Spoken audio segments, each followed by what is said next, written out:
Are you looking for a fun way to win up to 25 times your money this football and basketball season? Test your skills on Prize Picks, the most exciting way to play daily fantasy sports. Just select 2 or more players, pick more or less on their projections for a wide variety of stats, and place your entry. It's as easy as that. If you have the skills, you can turn $10 into $250 with just a few taps. Easy gameplay, quick withdrawals, and injury insurance on your picks are what makes Prize Picks the #1 daily fantasy sports app. Ready to test your skills? Join the Prize Picks community of more than 7 million players who have already signed up. Right now, Prize Picks will match your first deposit up to $100. Just visit prizepicks.com/bluewire and use code BLUEWIRE. That's code BLUEWIRE at prizepicks.com/bluewire for a first deposit match of up to $100. Prize Picks, daily fantasy sports made easy. Support for this podcast comes from Frito-Lay and the 2023 Snack Bracket Championship. The Frito-Lay Snack-It Challenge is underway, and fans are voting on their favorite snacks to crown champion. We're talking about prime-time matchups between the best 64 snacks in the land. Will Ruffles Ridges reign supreme? Can Doritos defend their dynasty? Or will Smart Food use their smarts for a surprise upset? Only you can decide. Get in on all the action for a chance to win up to $1,000 or a year's worth of snacks. Let your snacks be heard. Just go to fritolaysnacket.sbnation.com to vote and enter for a chance to win. No purchase necessary. Sweepstakes ends April 3rd, 2023. Void where prohibited. Year's worth of snacks awarded in the form of 52 coupons, each good for 1 bag of chips. See official rules at fritolaysnacket.sbnation.com. Welcome to a late night edition of Mavs Party. The Dallas Mavericks just hung on against the Sacramento Kings. 122-114. Hung on's probably not right. They scored 74 points in the first half and then just kind of did weird shit in the second half. Don't really know how to describe this one other than it felt like in the second half in particular, Jason Kidd using some odd lineups in an attempt to not play his starters 48 minutes a game. The Mavericks are just a little thin. I thought it was a really fun game, scoring 45 points. Apparently, this is the first time in Dallas Mavericks history, according to Mavs PR, that they've scored 40 points in opening in the first quarter of back 2 games in a row. That doesn't seem like a thing that should be possible. I watched the 2003 Mavs, which were like an offensive, just a bunch of lunatics, and apparently that never happened. Just crazy. I think there's some things to be griping about, as you can see in the chat comments right now. Folks are a little confused about some things, but Dallas Mavericks played a really fun kind of team, really team-based basketball. Lots of guys did a lot of positive stuff. You need a 10-point first quarter from Josh Green. You had Tim Hardaway miss a million shots, but come through whenever it really mattered. Kyrie Irving obviously had a really, I thought him as a kind of offensive orchestrator was really fun to watch. I think he probably would have liked to have had back a couple of shots that he missed, but that's going to happen. He still scored 25 because he hit all of his free throws. As Ethan notes in the chat, JaVale McGee looked like an actual basketball player. Well, just for full disclosure, I'm dying. I don't feel good. Long week, lots of stuff. Just pretty wiped out. So let's fly through some folks, and then we'll be back here tomorrow night because we play the same team again, and hopefully we play them with Luka Doncic, so we can have a true 1-to-1 comparison point. What do the Mavericks look like against the Kings without Luka? What do the Mavericks look like against the Kings with Luka? Because I think we're gonna have some fun stuff to talk about. All right, coming up first, name I don't recognize, Hezron. Welcome. What's going on? Brother Kirk, good to be on, mate. Just 5 o'clock here in Australia. It's beer o'clock, mate, and it's good to celebrate. I'm having a cocktail myself. I shouldn't be having one because I think I'm fighting off a cold, but I thought it might help. Well, cheers to your health, mate. I'm having a Corona at the moment, so cheers to your health. Look, man, it's good to see a win like that, and the third one without Luka, and the third one since the trade. I'd like to echo on about it, but I'm just really proud of seeing Josh's development, using that summer program to improve himself, and we're paying the dividends as the fan base. He's copped a lot, But it's just good to see him out there, enjoying himself and being a positive member of this team in terms of contributing. I'll tell you something fun, little inside weird American gambling thought. I'm not really much of a gambler, but I like paying attention to prop bets, like what players might score and whatnot. Like Luka this year has been really fun because you just watch his betting total each game go up, up, up, up.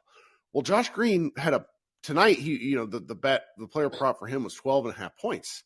And I'm a terrible gambler, but I'm like, of course Josh Green is going to score 12 points. Like he's playing 40 minutes. If he's not scoring 12 points in 40 minutes, I'm going to, something weird has happened. And what do you know? He scores 10 points in the first quarter. And it's like, yeah, this is going to be that kind of game. Oh. Yeah, it's just crazy to see. And, seeing a lot of confidence in the threes. And even though he missed a few tonight, just seeing that confidence actually take those shots. I don't care if he misses some of them because if, sometimes people are like, why does Tim Hardaway play this much? Well, teams have to guard him because if he gets hot, it's annoying. Josh Green's willingness to shoot the ball opens up stuff for other people. I really am glad to see that. Definitely, man. Look, I just wanted to ask, like, your thoughts when everybody's healthy. How do you foresee and do you hope that Green stays in that lineup next to Luka? He better start. I've had enough of the Tim Hardaway starting experience. Like him, Luka, Kyrie, Kyrie and Josh force Luka to move his ass like that. You just can't. You're not taking advantage of their skill sets otherwise. So I really hope he starts. 100%. Do you have an idea of who they'd actually play at the 4? Because I feel like Dwight just fits the mold as a starting 5. I know he has his issues here and there, but it just seems like a seamless fit next to Luka and Kyrie with what they're trying to achieve. So I wonder if they go like real small, depending on lineups, and if they go like Luka, Kyrie, Green, Bullock, and Powell. And because part of me feels like they're waiting for Maxi Kleber to come back and soak up some of these minutes and try to do different stuff.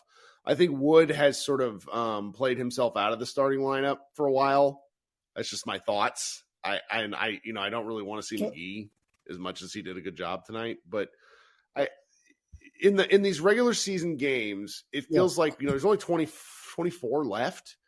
I think they're going to try a little shock and awe, to be quite honest. Like just run these teams off the floor and then maybe beat the shit out of them with Luka in the third and fourth quarters whenever, the game pace starts to slow down a little bit. Yeah. No, look, that totally makes sense. Look, I won't hold you too long. You've got a lot of people that want to jump on. But look, I wanted to echo and, celebrate what Josh has been doing. I'm hoping to see more. We're looking forward to getting Maxi back and who we get in the buyout market. But appreciate time, Kirk. Talk about Josh's assist. Man had 7 helpers tonight. That's pretty nice. Something to be happy about. Good Lord, there's a lot of you who want to talk. Let's go. Chris, what's up? Hey, Kirk. So, man, I keep forgetting about Maxi Kleber, too. Yeah, when he comes back fully healthy. I don't know. I like, to me, if he comes back, he has a bionic leg. Like he explained, somebody sent me a video clip of him explaining his injury, and it's like, well, the muscle detached, and that's why it's better. And I'm like, huh? It did what? Geez, I don't know. Yeah, if he comes back, things are looking on the up and up. I mean, can't wait to see. I'm sure Luke is going to play tomorrow. I'm just really excited about this team, man. I don't care about what's going to happen next year or year after that. I know the Suns got better, but like I said in the comment section, they're like one Durant knee tweak away from not being as good as they were earlier in the season when they lost all that depth. So I just feel good about this team. The whole Christian Wood thing. I mean, he was playing great in the first quarter. I'm assuming for defensive purposes, that's why he wasn't in the game. Right? I honestly couldn't tell you because to me, it's 6 of one, half dozen of the other, where Wood played well, and then Jason Kidd fuckery happens where we're all like, why isn't he playing?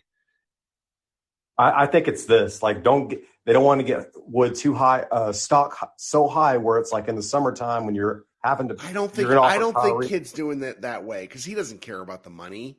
He doesn't care. But like, there was a hot mic that caught Christian Wood arguing with a fan about his field goal percentage. Was it that lady that was screaming? God, man, that woman, God bless her heart. I loved, like, you could tell Followill was irritated, but I love that. But Wood was, like, you can't be talking about people about your efficiency. Nobody gives a shit unless the team is winning. And so it's like when the team is winning and they don't need you, it's not a good look for you. Even if, and guys, because I can tell there's people that are going to be mad about this, I think Wood has a point. The Mavericks need Wood over a long enough period of time. It's just it's a weird thing. Yeah. Even though JaVale's playing pretty decent as far as defense, I'm impressed with him. But yeah, I see why they should be playing Wood more. But one quick question about the whole Kyrie thing. Let's say he does. He obviously is going to be playing great, but what if the Mavs want to just say, okay, we want to keep you no matter what? Are they only able to offer him like a 2-year extension? So I got a piece. I've not read it yet. CBA Mavs and Brian Zillum collaborated on a piece that we're going to throw up. I don't want to speak out of school and say the wrong thing, but off the top of my head, I think they can only offer him a 2-year extension in season. So it actually behooves him to go into free agency. Oh God, you should I'm be, kind of scared but to let's lose not him. worry about that right now. Yeah, you're right. Because I've had some friends, he's going to go to the Lakers, because they're like Lakers fans. I'm like, I'm not worried about that right now. Like we have Kyrie at his youngest right now, right? And we only got 30 games left. But I'll let some other people go on. Let's just keep this win streak going. So. Sure. Thanks for hanging out, bud. Talk soon. Yeah. Okay, coming up next, let's go to Brent. I normally make some of my staff wait, but you never know with Brent. What's going on, buddy? Kirk, there was a point in this game where Tim was 4 for 12, 22 minutes played. Wood was 5 for 9 with 7 minutes played. I'm like, the dude kind of has a point. Yeah, he does. I don't know what to do, but I don't know, because the Hardaway thing, there's rumors that him and that both Wood and Hardaway were really being shopped hard. And then they come back from being shopped hard, and one of them guns like he's playing for another, like he's trying to get traded to another team, and then the other scores points and then gets kind of benched. And it's what is going? It's just so weird because you hate to talk about it and wonder about it after what was a really impressive win. Yeah, you've got to think that maybe Kidd expected him to be gone. It's like, oh, you're still here. I think there's something to that, but then it begs the question of if Kidd didn't want him, and I've sort of wondered this for a long time, why did Kidd agree to it? Because Kidd has a say, has a prominent say in team makeup. JaVale McGee. Well, isn't the easy answer that you might have agreed to it because that's an asset that you might be able to do something with at some point in the season, and then they couldn't. And maybe the reason in terms of talent, but the guys the Mavericks could have selected, there's a couple of guys that the Mavericks could have selected who, in the same vein of Hardy getting minutes right now, could be getting minutes right now. Right. Yeah, that's something for a later show, I think, though. But it's very peculiar.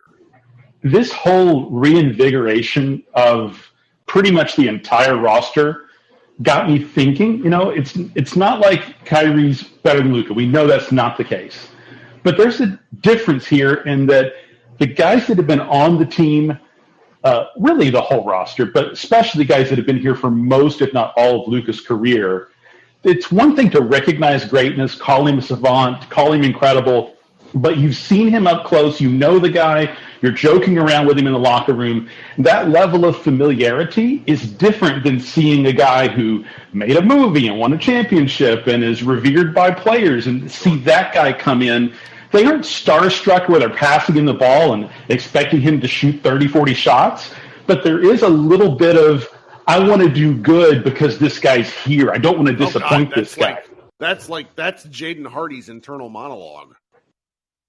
And I think it's JaVale McGee's too. What's going on? That'll be something too. This version of McGee is the guy they thought they were going to sign, what we've seen over the last 2 games. And as hard as I've been on him, I would love to see this because this is backup center material as opposed to total uselessness. I like that take. That's a good one, Brent. And how about Kyrie crashing the boards at 6'2", and he's the only guy on the offensive glass, and everybody else rebound in the middle of traffic was pretty dope. And he really crazy. He was fishing for the foul because he had an open layup and he pumped into the foul. I love that was neat. Fox did a great job on him, but it felt good to have.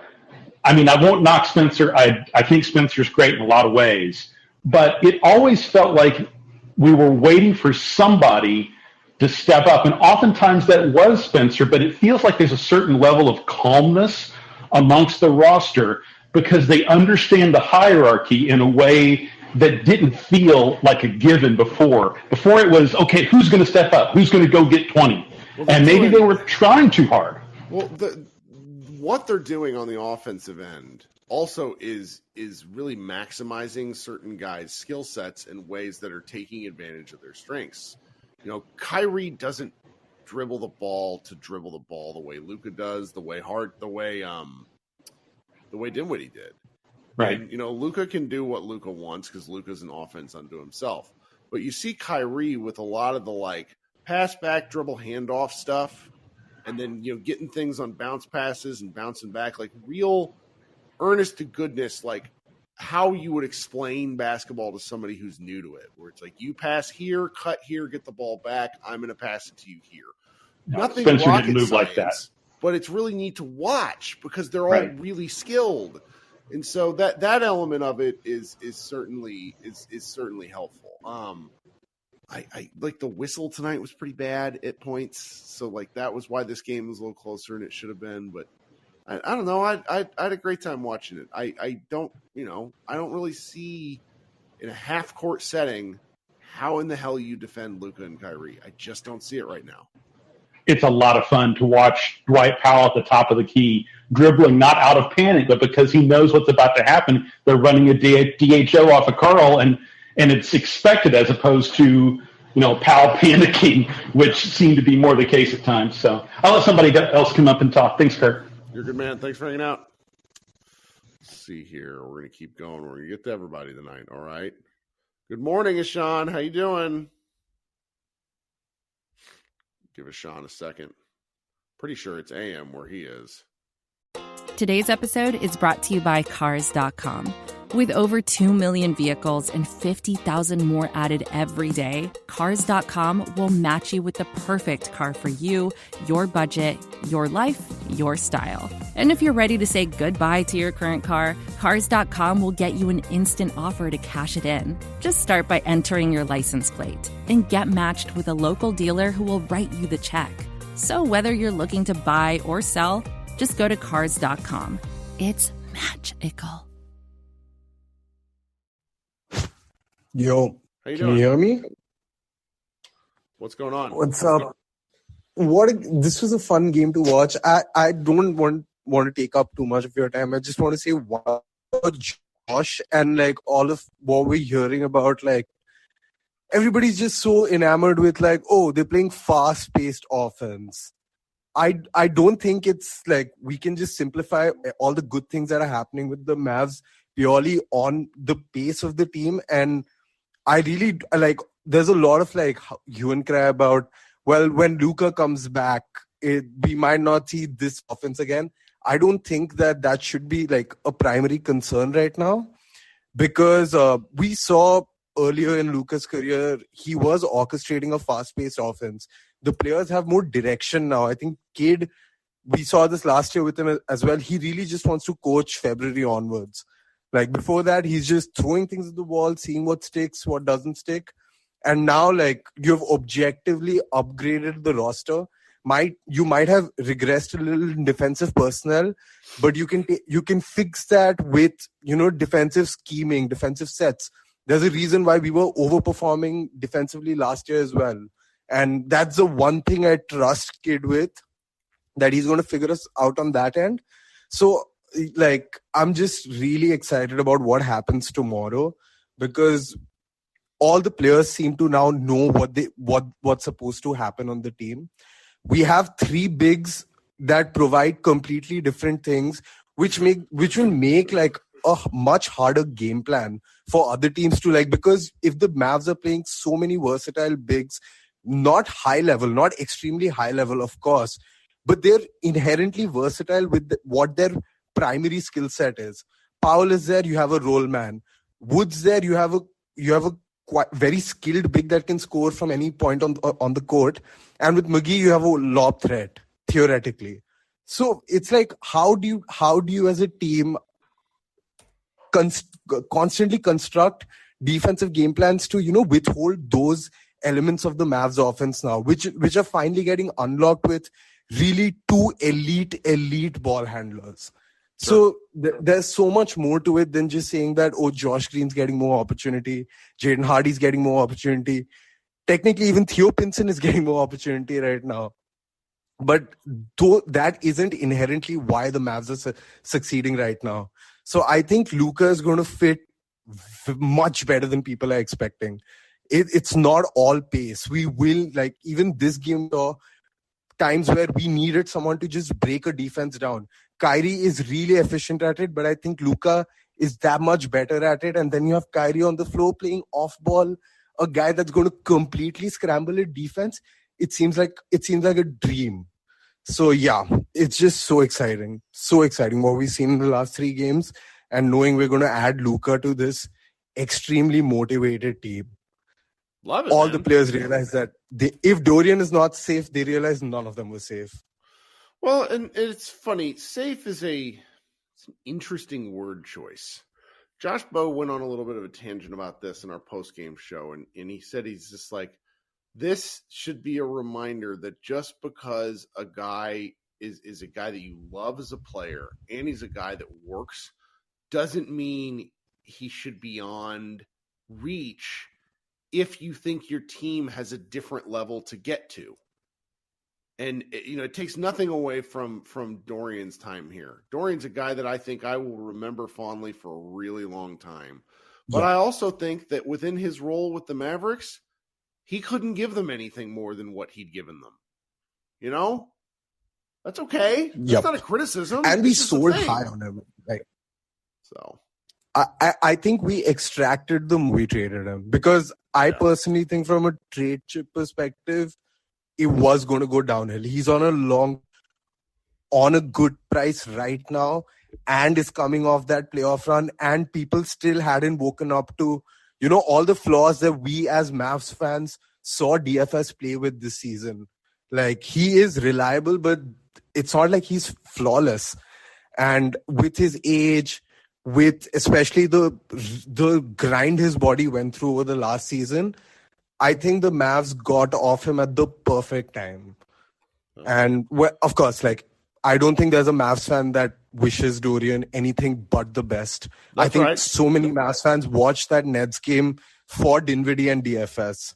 Yeah, it was fun. He had 9 points and 9 boards and a pretty awesome dunk. It was and fun. That crazy dunk. Yeah. All right, man. Thanks for hanging out with us. Thanks for having me, man. Yep. Talk soon, all right? Okay. Coming up after this, we have my man, Rain. Hey, Rain, what's going on?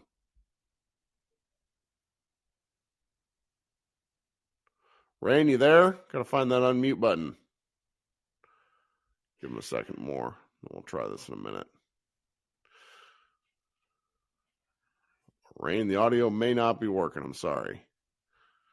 All right. We'll invite you back up here in a second. Let's go next to Carlo. Hey, Carlo, what's up? Hi, Kirk. How's it going? I'm doing all right. Really exhausted, but, these are fun games, and I've done this after enough terrible games that I want to enjoy, these while we can. It's right. I mean, the difference with Kyrie and not Kyrie is staggering. Like, what the fuck? Yeah. How are they running so much and doing all the stuff that we beg them to do? Some of this is Josh being in the starting lineup. Some of this is Kyrie pushing the ball. And then finally, I think some of it is Jason Kidd encouraging these things. Like, I don't think Kidd coaches Luka near hard enough. I think Luka needs to get pushed a lot more by Jason Kidd. And I think that Kyrie will push him, honestly.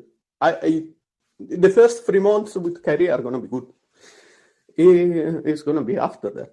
So I have two thoughts. Sure. First is a non-Mavs thought, and it's It's not cool for the Kings, but I think they are not. They maybe are not making the playoffs. Ooh.